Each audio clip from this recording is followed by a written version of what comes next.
Bien, en casa. Qué privilegio, ¿no? Sí, sí, La sí, sí. verdad. Pasando Es- la cuarentena, teniendo paciencia y esperando a ver qué sucede. ¿Vos cómo Así estás? es. Bien, bien. Estaba comentando que estamos re entusiasmades, entusiasmadas, eh, porque hace mucho veníamos preparando esto, hace mucho teníamos ganas de compartirlo con la comunidad. Y nada, se tuvo que dar en este contexto, lamentablemente, pero bueno, no dejar de aprovechar, ¿no? Porque hoy justamente muchos niños, muchos adolescentes están atravesando eh, este aislamiento obligatorio con sus abusadores, con sus maltratadores, con sus agresores, y me parece muy importante que no dejemos de perder, ¿no? Esa conciencia, esa ganas de poder hablar, ganas de poder levantar la voz, ¿no? Porque eso es lo que nos une hoy. Sí, yo hace un rato me acordaba que ayer teníamos programada, digamos, desde hace un par de meses, el estreno ahí en el tipográfico del que forma parte No Matarás, de ese lugar tan lindo en Boedo. Y nada, hoy me agarró un poco de nostalgia, me hubiese encantado poder compartirlo ahí en vivo con un montón de personas de la organización y nada, el cara a cara lo que tiene que es encontrarnos, poder compartir y reflexionar, pero bueno, creo que también esta instancia, todo hay que resignificarlo y transformarlo y también poder compartirlo ahora en esta suerte de cuarentena, con todo lo que vos decís, me parece re importante y también por eso tomamos la decisión de liberar el cortometraje, que eso estaba planeado para junio, pero bueno, con el equipo, con Fede, el productor, que ahí vi que se conectó, le mando un saludo, decidimos soltarlo antes para que, bueno, las personas que están en sus casas lo puedan ver y también porque faltaba poco para que se cumpliera un año del estreno y bueno, nos parecía que siempre el objetivo de tanto el cortometraje como el microdocumental fue que se pueda ver y que todos tengan acceso al contenido, así que bueno, como que todo se alineó para que fuera ahora el momento de poder compartirlo de forma online también. Sí, totalmente. Bueno, antes de empezar a hablar un poquito de lo que nos une hoy, ¿no? Justamente que es el cortometraje, El pez sin nombre, la boca muere, poder hablar sobre justamente cómo nos conocimos, ¿no? Para ir, que la gente sepa también eh, de dónde viene Agnese, cómo hicimos los vínculos. Eh, bueno, yo la conocí a Agnese por WhatsApp. Eh, y nada, fue muy lindo poder coincidir porque justamente nos coincidimos por las mismas luchas, por las ganas de poder acompañar y acompañarnos.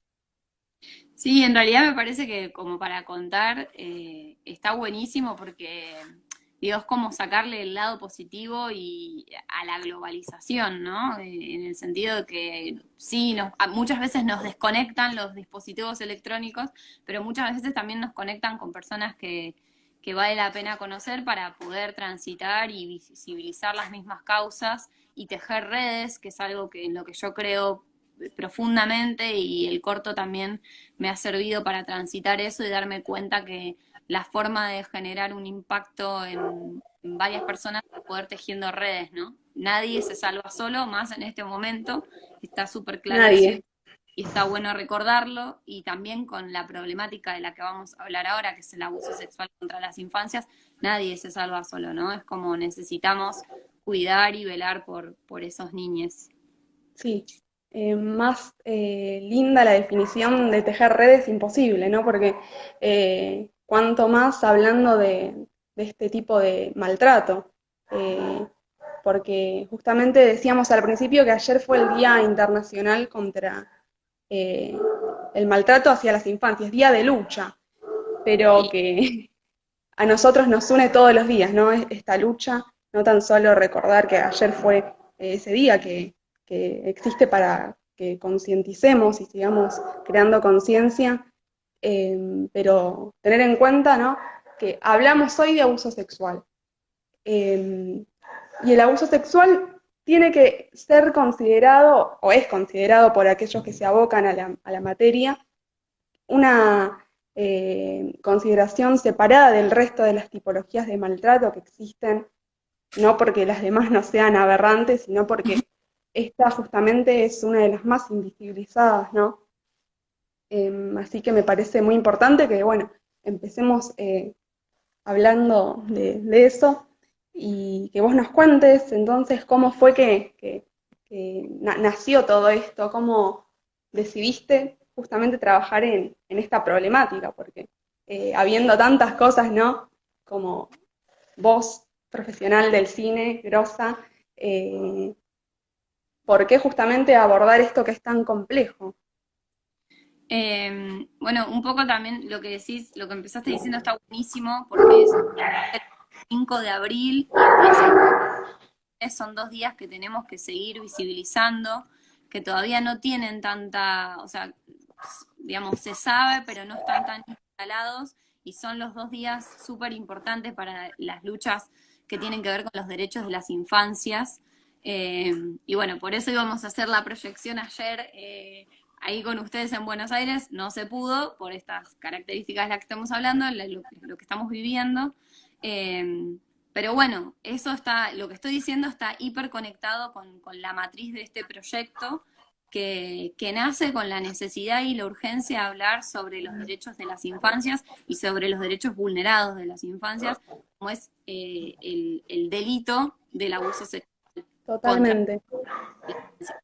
Entonces, después yo estudié cine, trabajo como realizadora audiovisual y después de militar desde mi vida varias cuestiones que tienen que ver con el abuso y sentir mucha impotencia también, primero pasé, siempre lo cuento, primero pasé por un estadio que era armar una ONG, yo vivo en Neuquén Capital, actualmente no hay una ONG que se dedique a tratar esta problemática, pero bueno, estuve ahí un tiempo pensando en qué herramientas tenía y quizás no era el momento para encarar ese proyecto, pero dije, ¿por qué no hago lo que sé hacer, lo que amo hacer aparte, que tiene que ver con el cine?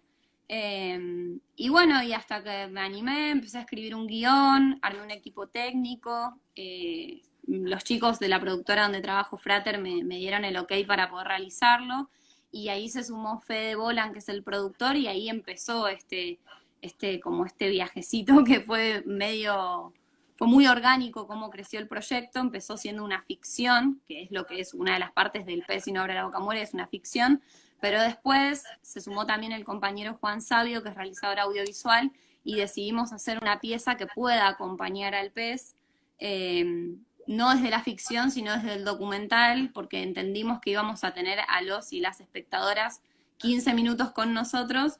Entonces dijimos, bueno, tratemos de darle otra pata que tenga que ver con una bajada de línea, en el buen sentido bajada de línea, que esté conectada con la parte judicial de qué sucede hoy en la Argentina con esta problemática y con la parte psicológica.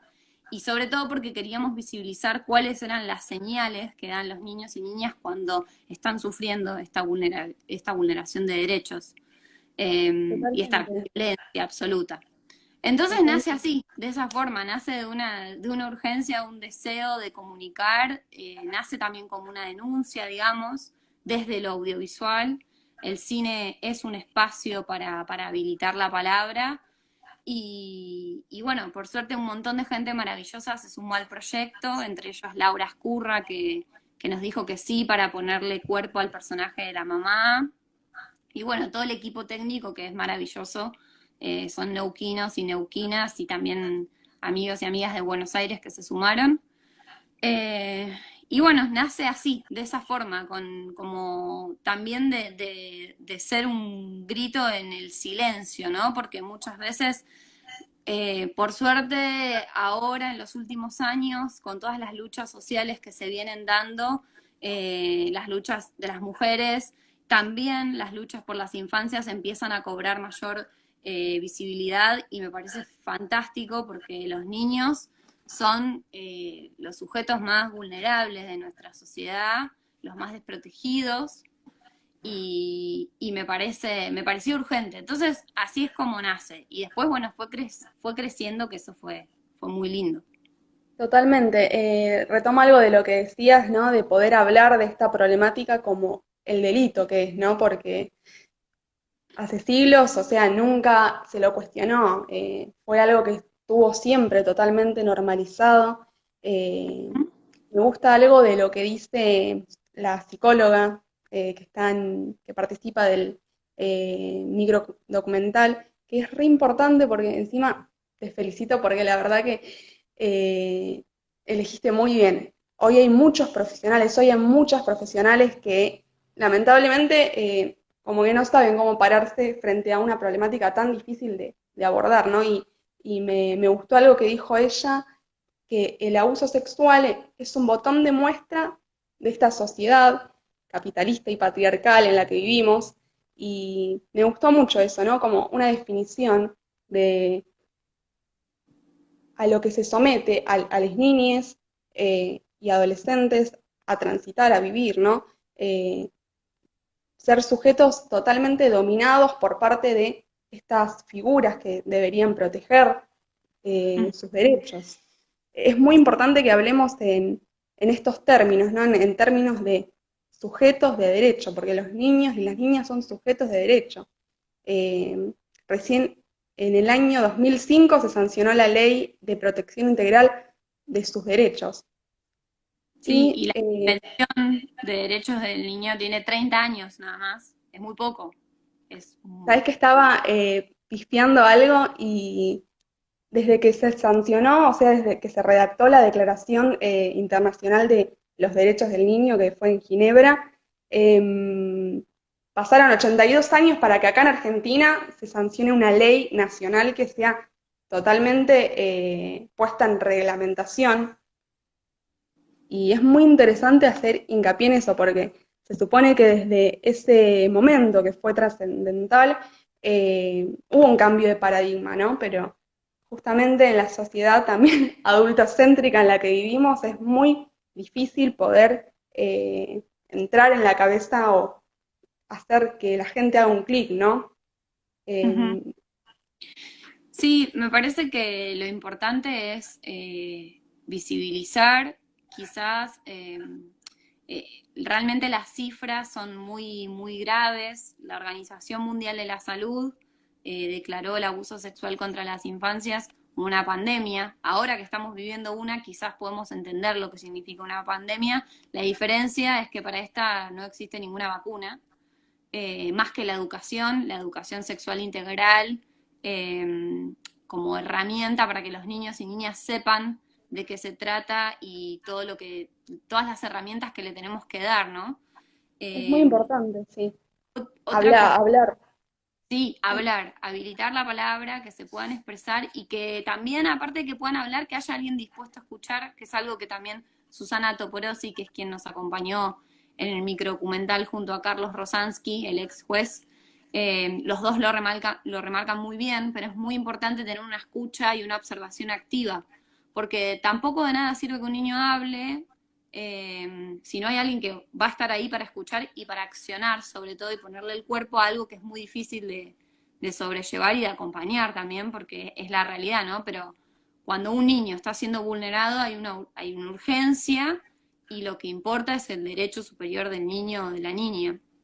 Y Eh, sí, justamente entonces, a lo que íbamos, ¿no? De ese cambio de paradigma que implica que el niño tiene voz, ¿no? La niña tiene voz.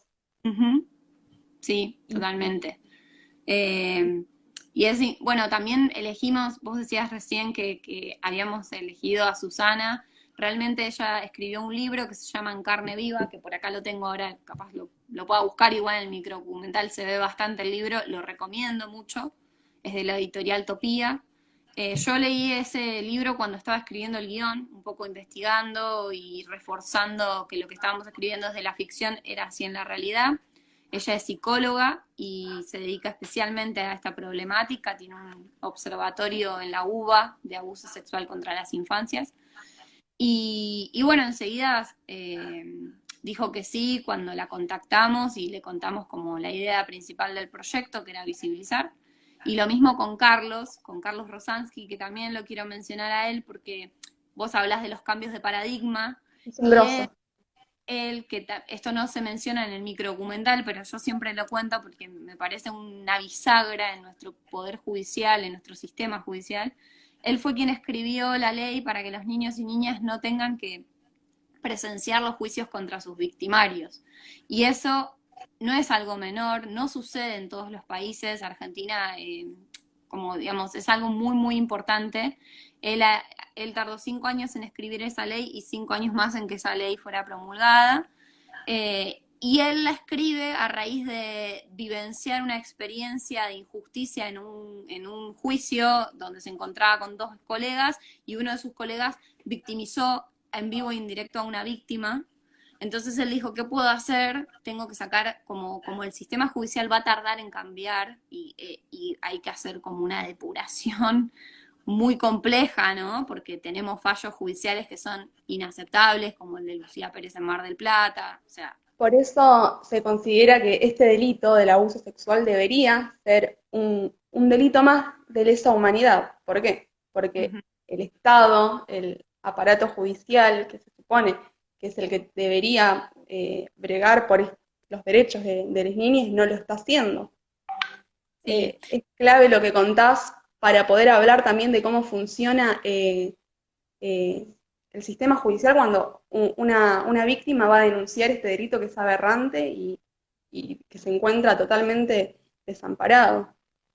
sí, está bueno lo que decís también porque como vos recién mencionabas, que se compare con un crimen de lesa humanidad, también por lo que se está peleando es para que no prescriba, porque generalmente es un delito que pasa en la niñez y que en la niñez cuesta mucho, es más, es lo más difícil ponerlo en palabras, siempre aparecen las señales desde el juego, desde dibujos, desde un montón de otros tipos de señales que dan los niños para decir que están viviendo una situación sumamente traumática.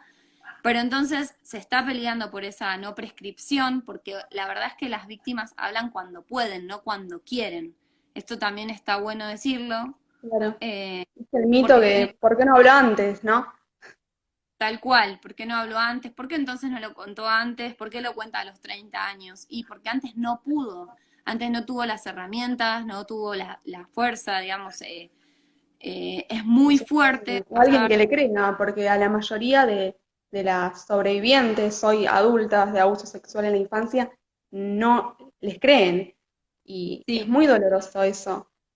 Por eso creo que nos metimos en lo que tiene que ver con lo judicial y también con los indicios que dan las niñas, pero estaría bueno que vayamos parte por parte para que los que nos están viendo puedan agarrar un poquito de todo.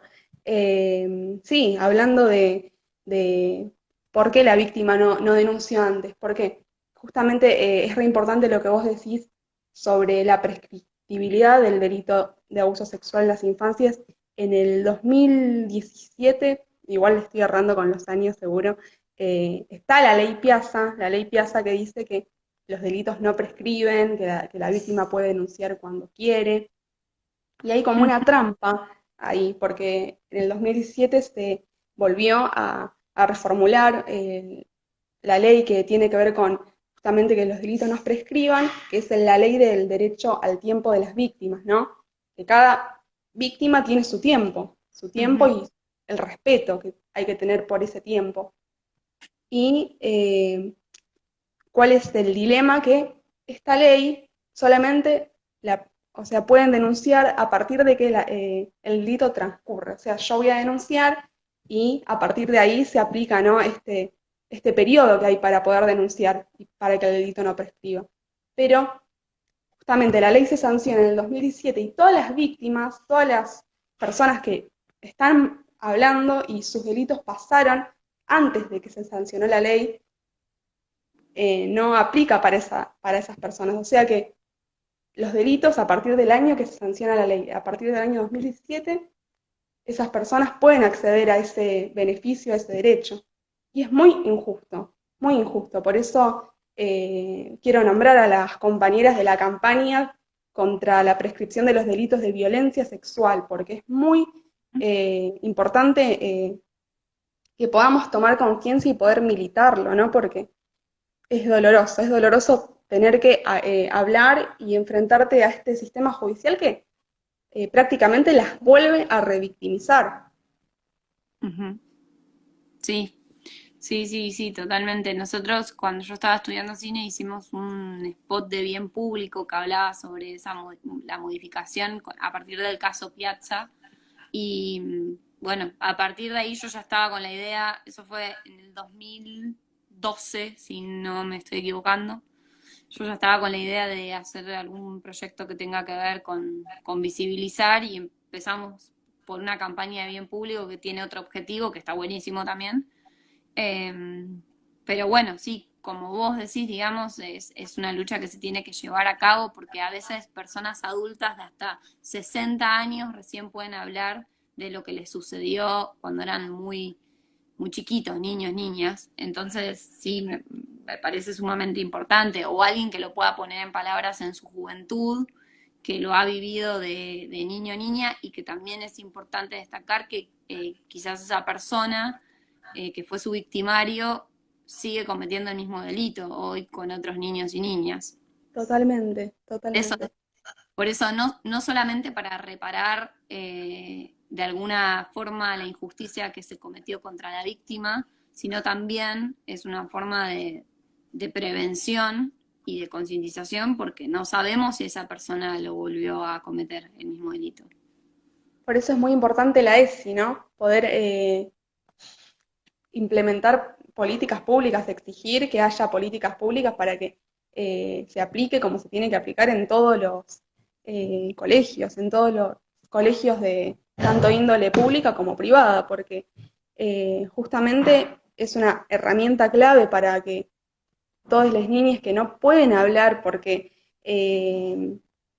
no pueden poner en palabras tanto sufrimiento, tanto dolor, y la ESI es una gran herramienta para que ellos puedan hablar, ¿no? Para poder empezar a prevenir. Es importante Sí, trabajar en la prevención.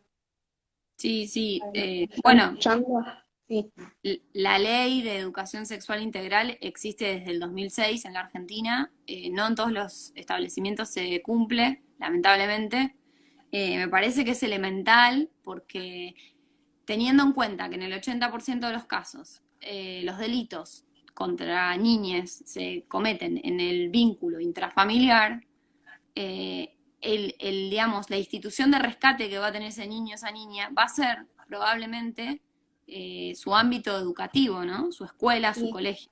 Entonces, si ahí le damos herramientas para detectar lo que es un abuso, ahí también le vamos a brindar un espacio para que pueda hablar y sentirse en confianza, justamente para contar lo que le está pasando porque sí, casi siempre, digo, en el 80% de los casos se da en el vínculo intrafamiliar, entonces es muy difícil, digo, si hay un victimario dentro del vínculo familiar, no es muy raro que haya educación sexual, digamos, ¿no? Es contradictorio. Entonces, las escuelas son un gran monitoreo de lo que está pasando en el ámbito privado de los niños y la verdad es que los docentes y las docentes tienen una gran herramienta ahí para poder escuchar, tener una escucha activa y pregonar los derechos de ese niño, de esa niña.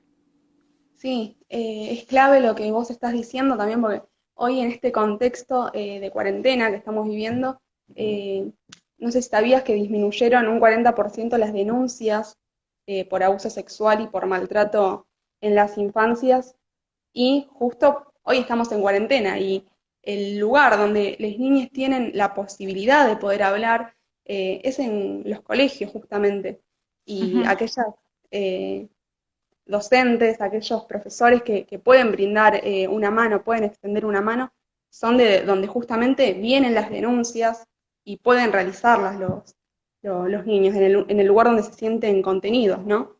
Y hoy al estar eh, en esta realidad que nos tiene convulsionados a todas y a todes, es muy importante poder entender la cantidad de niños. una de cada 5 niñas es abusada. Y uno de cada 13 niños también. Y Ujú. quería decir algo en torno a lo que vos decías recién sobre la cantidad de delitos que se dan en el ámbito familiar, que nadie lo dice esto, pero todas esas denuncias y todas esas estadísticas vienen de llamados telefónicos, de denuncias que se hacen por llamadas telefónicas. Y hay que tener en cuenta que solamente se denuncian el 10% de estos casos y que Ujú. no todos denuncian, no todas denuncian, y o sea que las personas que no denuncian no están dentro de ese porcentaje, o sea que podría ser mucho más todavía. Sí, tal cual. Y ni hablar de las que, sí, o sea, esa es una estadística y la otra es de las que se denuncian quienes finalmente reciben una pena, ¿no? El victimario es muchísimo peor, o sea, las estadísticas a nivel judicial son tremendas y lo que decís ahora en este contexto de pandemia, sí, muchos niños y niñas hoy están encerrados en sus casas con sus victimarios. Es tremendo, es muy angustiante Totalmente. pensarlo. Acá en Neuquén, hace algunos días hubo un caso donde dos niñas estaban siendo abusadas por su padrastro y por su madre biológica, su progenitora. Eh, y una de las niñas se comunicó con una vecina, lo pudo poner en palabras, pudo pedir auxilio, socorro y esta vecina, por suerte, fue muy valiente y se animó a denunciarlos. Bueno, empezó un proceso judicial, los llevaron detenidos. A los pocos días la jueza los dejó en libertad a estas dos personas por falta de Cuando pruebas. decimos, cuando decimos que sostienen la institución de la tradición familiar, ¿no? Hablamos justamente de lo que estás diciendo. Y quiero contar esto porque quizás lo vieron en algunos medios, porque creo que la noticia resonó fuerte a nivel nacional, pero es importante contar que gracias al fiscal que insistió muchísimo y entendió que estos niños, estas niñas estaban siendo vulneradas, estas personas saliendo en libertad iban a volver a cometer el delito, o sea, era muy importante resguardar a esos niños y sobre todo seguir investigando, ¿no? Porque había una denuncia súper grave de un delito.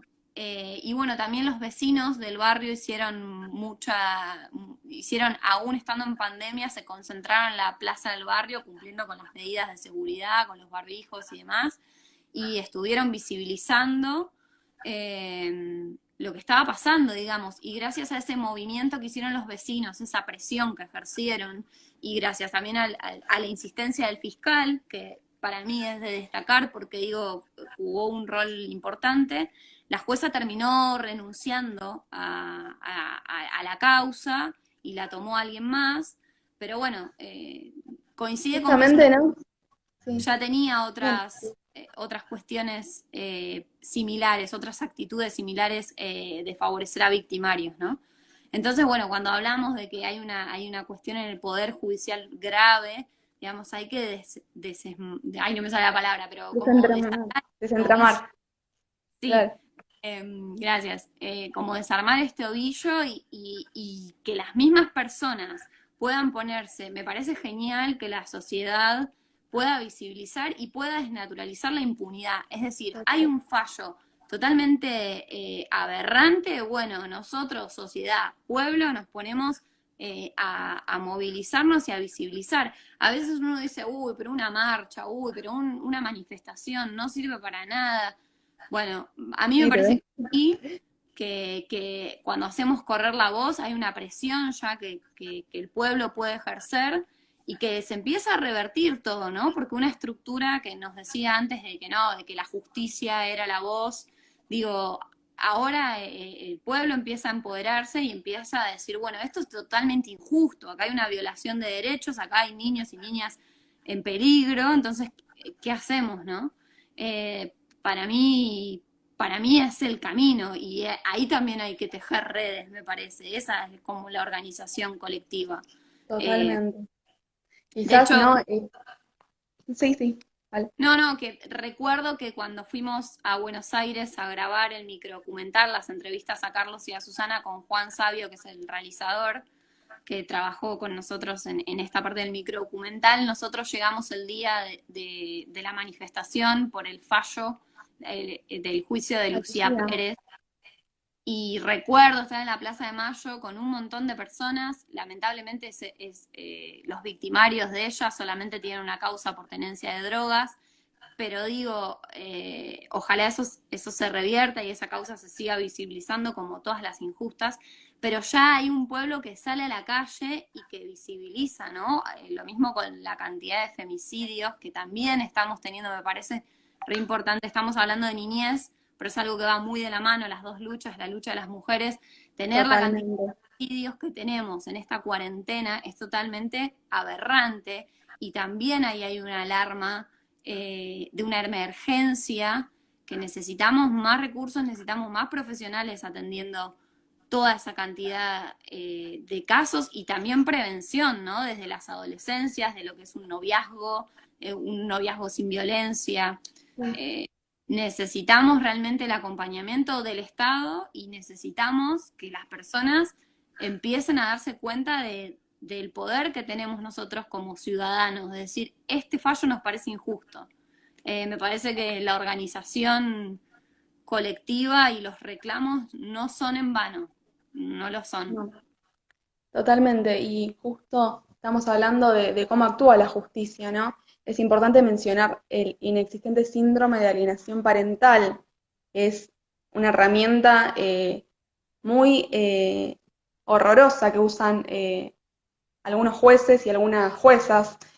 El síndrome de alienación parental es un falso síndrome que fue inventado por un pedófilo confeso, Richard Gardner, que fue un psiquiatra de Estados Unidos, que decía que a los niños, a las niñas, las madres, en un muy poco porcentaje de los padres, eran las que alienaban a las niñas para que ellos mientan y para que ellos digan, ¿no?, que estaban maltratándolos con el fin de alejarlos de los presuntos abusadores.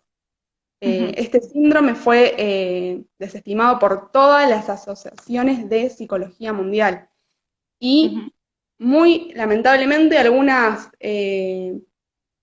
juezas y algunos jueces lo siguen utilizando, siguen diciendo que a las niñas, las madres les alienan la cabeza y les meten cosas, ¿no?, para que ellos digan que los abusan, cuando las niñas no mienten, ¿no? Hoy justamente vamos a hablar de eso, de la importancia de poder creerles y de estar ahí para poder contenerlos, para poder escucharlos, Sí, porque, no sé. sí, sí, totalmente. Vos hablabas por ahí está bueno decir la sigla, que es SAP, porque capaz que se conoce más así lo que estás diciendo, el síndrome de alienación parental. Está buenísimo poder visibilizarlo, porque como vos decís, todavía hay personas dentro de la justicia argentina que siguen utilizando esta figura que fue, digamos, basada en un pedófilo que abusaba de sus hijos.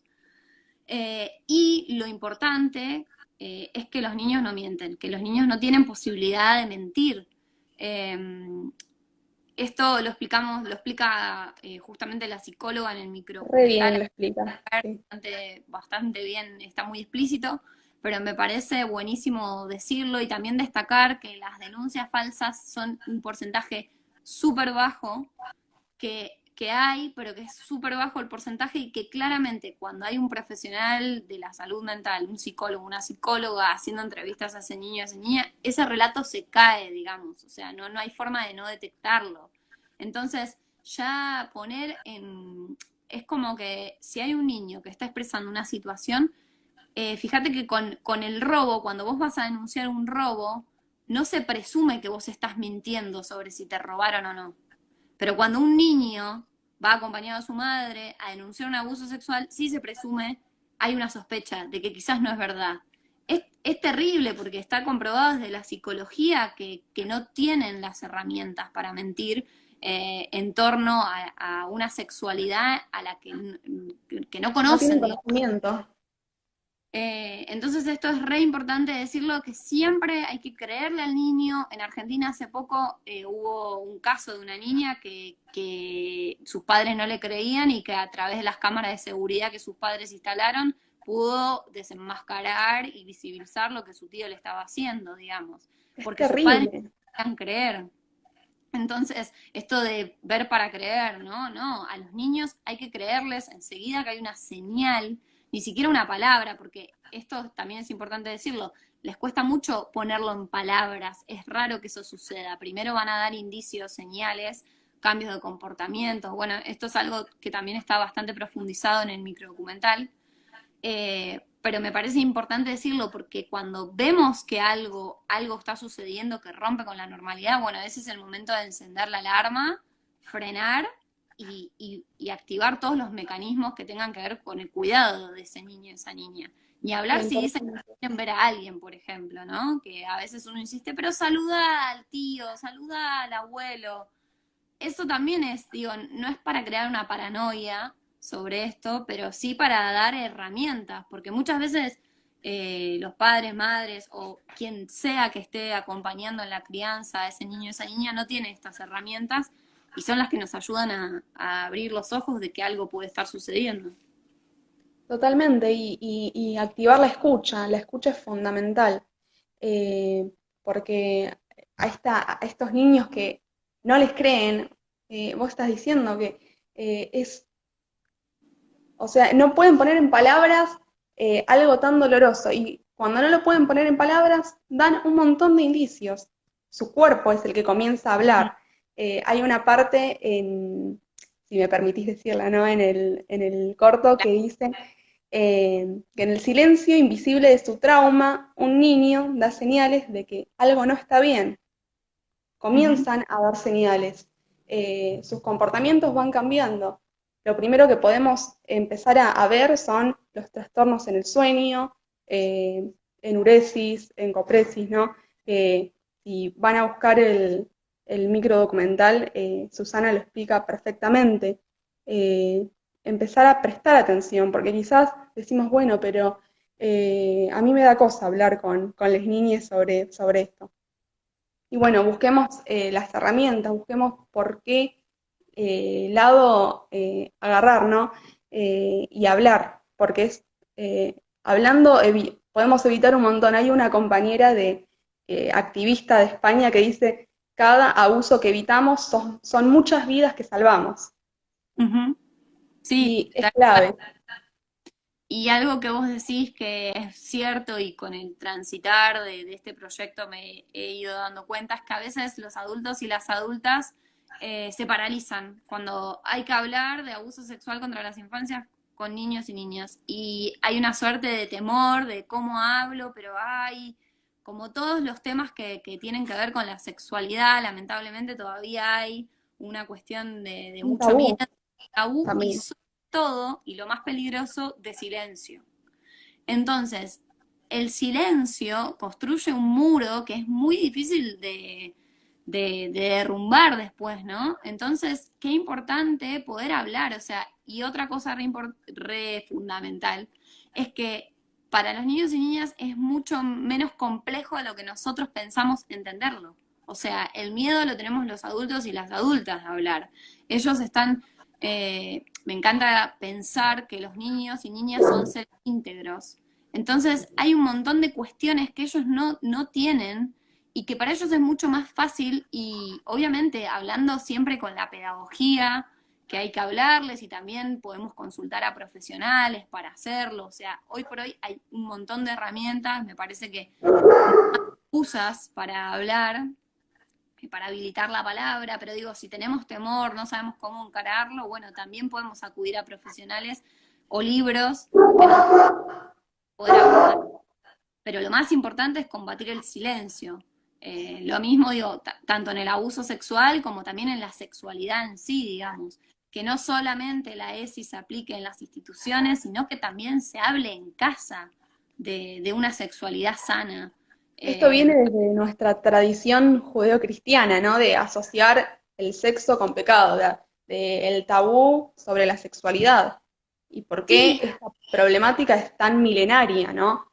Porque considero justamente, que el silencio encima es como que en la vida de un adolescente, en la vida de un niño, lo que no se puede poner en palabras es muy cruel ese vacío y a veces muchos adultos y adultas crecen sin poder haber tenido una conversación con alguien sobre esto que pudieron vivenciar o sobre sexualidad en general. Entonces, me parece re importante que la ley se aplique y que cada vez haya más que con nuestros formación. hijos sí se metan. Claro, sí, sí, Bueno, sí. ahí están saludando eh, la mayoría son compañeros, nos están mirando desde La Rioja, los compañeros de No Matarás. Qué bueno. No conozco La Rioja, me encantaría ir a La Rioja. Ahora estamos complicados, pero en algún momento. Un saludo a nuestra compañerísima Nieves, que fue el puente para que nos conozcamos. Sí, un abrazo grande, aparte que es una gran luchadora, militante, genia de la vida, la quiero un montón. Y ella fue mi primer vínculo con No Matarás. Yo vivo en Neuquén, vuelvo a contarlo, y seguía un poco por redes todo lo que hacen ustedes como organización. Siempre me conmovió mucho ver cómo estaban comprometidos con un montón de luchas sociales. Y después de insistir, un tiempito que les escribí ahí, Nieves se contactó conmigo y la pude conocer en vivo y después tuve el placer de conocerte a vos, conocer tu lucha y tu militancia. Y bueno, nada, y acá llegamos hasta el día de hoy. Les agradezco a No Matarás, primero porque me acompañaron cuando yo estaba escribiendo el guión, o sea, desde ahí que me vienen acompañando y preguntándome cómo estoy, cómo va el proyecto, realmente lo valoro mucho. Por eso el entusiasmo de, digo, bueno, se tuvieron que dar en estas condiciones, pero ya Sí, próximamente, cuando se normalice todo, poder hacer un debate, ¿no? Porque está bueno el intercambio y también las sí, dudas, ¿no? Poder ver de qué manera y solucionar esas dudas, esos interrogantes que quizás ahora es medio complicado de poder hablarlo o poder escucharnos entre todos, pero está bueno sí, que lo podamos hacer. para mí queda reabierta esa posibilidad, aparte mi familia también vive en Buenos Aires y voy seguido, así que me encantaría estar allá con ustedes y poder proyectar en vivo, cara a cara, que también el cine se termina de completar cuando hay un espectador que ve ese producto, ese contenido, si bien ahora está en las redes, que también me pone feliz, porque lo puede ver alguien si quiere en España o en La Rioja, el cara a cara, el encontrarnos, nos ayuda a fortalecer esa tejida de redes y me pone muy contenta. Y los felicito también por el gran laburo que hacen de ponerle el cuerpo a todas las causas que militan. Para mí fue un abrazo conocerles, lo necesitaba, ver el compromiso que tienen y cómo lo llevan adelante es muy inspirador. Invito a quienes no sepan qué es No Matarás, que después chusmeen un poco en las redes lo que hacen, que está buenísimo y los banco fuerte. Genial. Bueno, nada, hablando de que te veníamos acompañando o veníamos hablándonos desde que empezaste a escribir el guión, ¿nos querés contar un poco cómo fue que comenzaste a escribirlo? ¿Cómo fue en qué te fundaste, ¿no? Para escribir el guión. El guión al principio era un poquito más corto de lo que hoy se ve en el cortometraje y está basado e inspirado, lamentablemente, en un montón de situaciones eh, que me ha tocado escuchar de amigas, de amigos, de familiares, y nace de esa forma, digamos, ¿no? Concretamente no está inspirado en ningún caso real.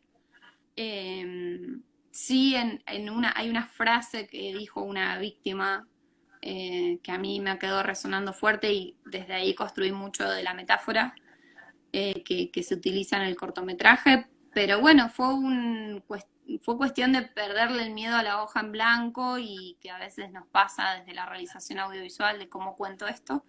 Y empezar a crecer, en esto me acompañó mucho un equipo técnico. Hoy me ven hablando a mí con vos, o sea, a vos conmigo. Uy, estoy media, chicos, es domingo hoy, estoy media.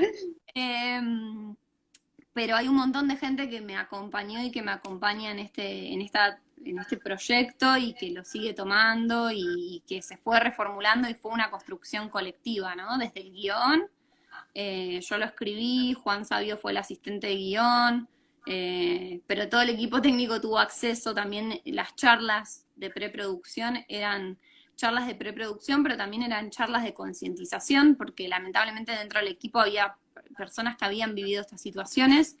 Entonces, a través del relato de varios sobrevivientes, también me gusta pensarlo de esa forma, fue construyéndose todo y vuelvo a repetirlo, con el objetivo de a través del cine, que para mí es un caballo de Troya, poder meter un mensaje de concientización. Digo lo del caballo de Troya porque por ahí desde una campaña de bien público tiene otro recorrido la campaña de bien público que está bueno, me parece que también es elemental, pero es diferente lo que vos podés generar con una ficción y a los lugares donde te puedes meter y la aceptación que puedes conseguir a través de un cortometraje Desde el o una... audiovisual.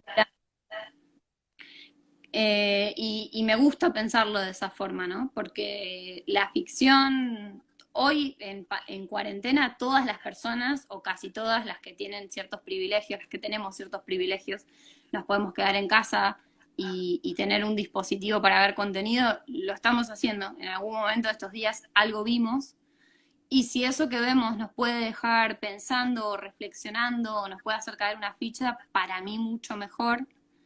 Me parece que el cine es entretenimiento y lo ha sido, pero también siempre ha sido una pantalla de donde se han dictado varios juicios y que se han tomado como verdades, entonces tomemos eso y resignifiquémoslo y traigámoslo como para el lado del bien, si se quiere, de poder hablar sobre la justicia y los derechos humanos, en definitiva.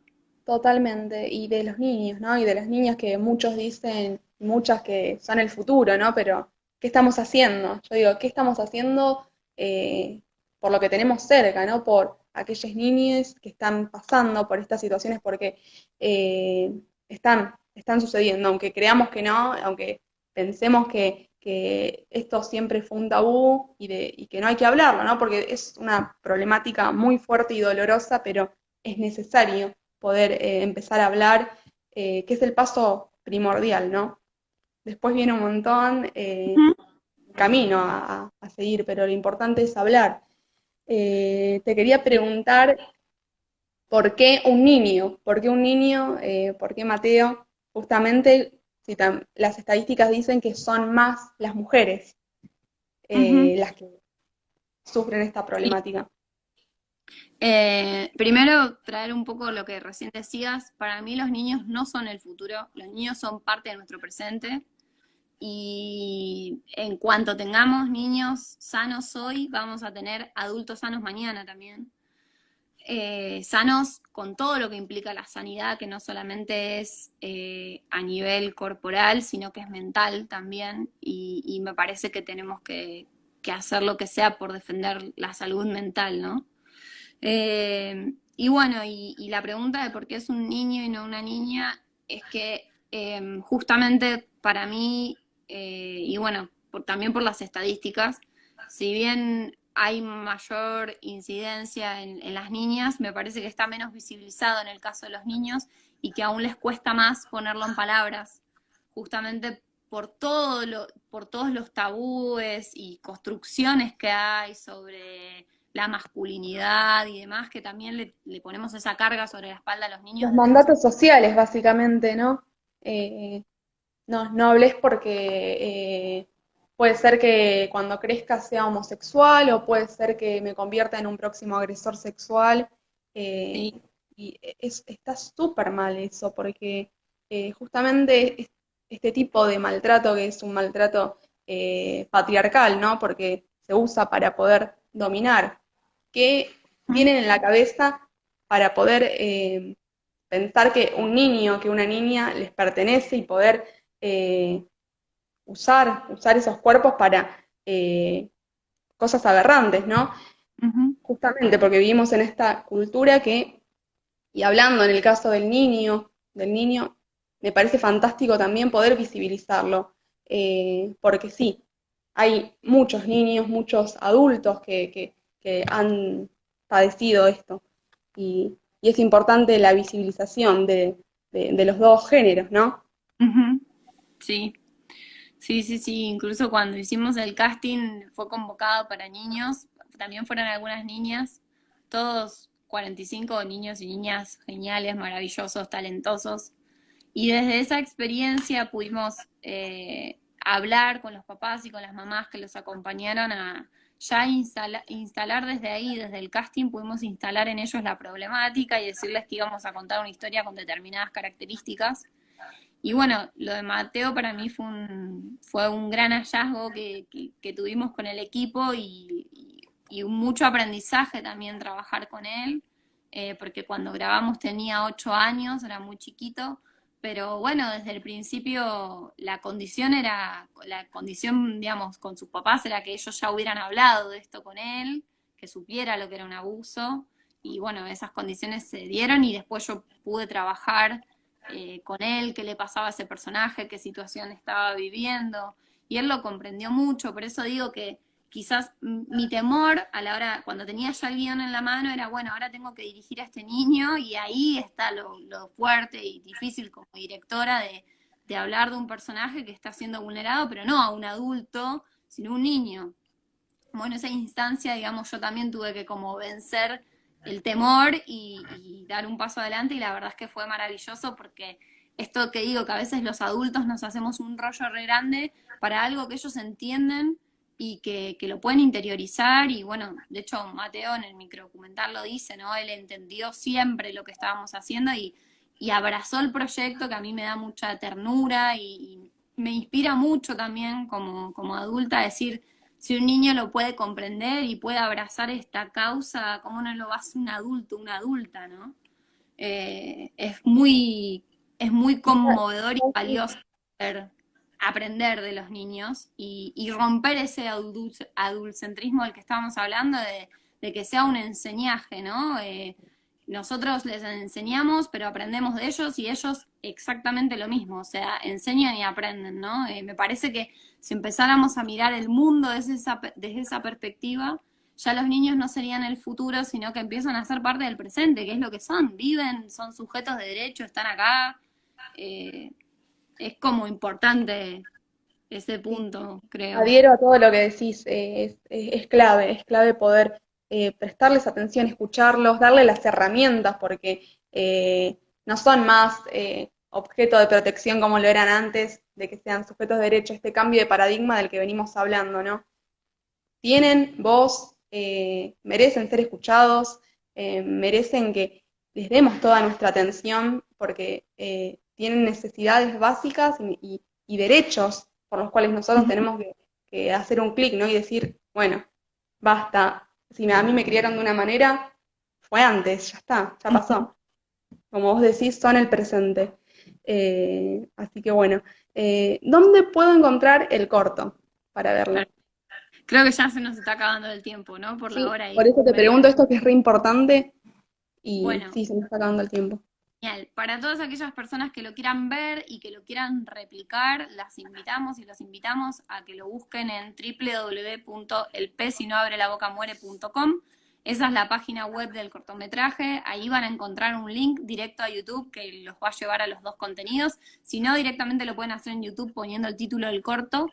Pero lo bueno de la web es que los va a llevar a nuestras redes sociales también por si quieren saber en qué andamos y en qué va el proyecto o mandarnos algún mail lo que sea, ahí se pueden contactar. Y también algo importante es que si se quedan con ganas de profundizar en las entrevistas, las de los dos profesionales, las de Carlos y la de Susana, se encuentran enteras en la página web. Eso es algo que siempre decimos porque es material complementario y quizás alguien quiere seguir aprendiendo o revisando y está bueno, ese material está disponible ahí Es también súper en la página. importante porque les necesitamos aparte, necesitamos que se sumen a militar esta causa que es tan necesaria eh, para poder seguir construyendo infancias libres de todo tipo de violencia. Así que bueno, saludamos a todos los que se sumaron. Me parece que ya sí tenemos que ir terminando porque el tiempo se nos fue, ¿no? Sí, pasó rápido, pasó rápido. pasó rapidísimo. Bueno, gracias. Gracias, No, Agni, y gracias a bueno, ustedes, de verdad, vuelvo a decirlo, banco mucho lo que hacen, banco, ojalá hubiera muchos no matarás más que estén acompañando tanto las causas sociales con tanto compromiso y poniéndole el cuerpo, que me parece que es fundamental y clave. Así que los abrazo y las abrazo a la distancia, les mando un beso te enorme. abrazo. Y bueno, Gracias a cuenten vos. con el proyecto para lo que sea, quienes lo estén viendo y quieran replicarlo en sus redes sociales o usarlo como herramienta. Algo importante es que el cortometraje no es para niños, es para adolescentes, jóvenes y adultos, así que si lo usan dentro del ámbito educativo, siempre que sea a partir de los 13 años para arriba, es lo que nosotros recomendamos, porque si fuera para niños estaría narrado de otra forma. Así que queremos esa escucha activa y esa observación activa de adultos y adultas y también jóvenes y adolescentes, por supuesto. Así es. Bueno, para los que no saben cuáles son nuestras redes, estamos en Facebook como No Matarás, estamos en Twitter también como No Matarás y bueno, por acá también se pueden estar comunicando con nosotras. Tenemos 20 segundos antes de que finalice. Bueno, queríamos dejarles ese mensaje, ¿no? Nosotros les creemos. Sí, sí, yo sí te creo. Bueno, muchísimas gracias. Te mando un beso enorme.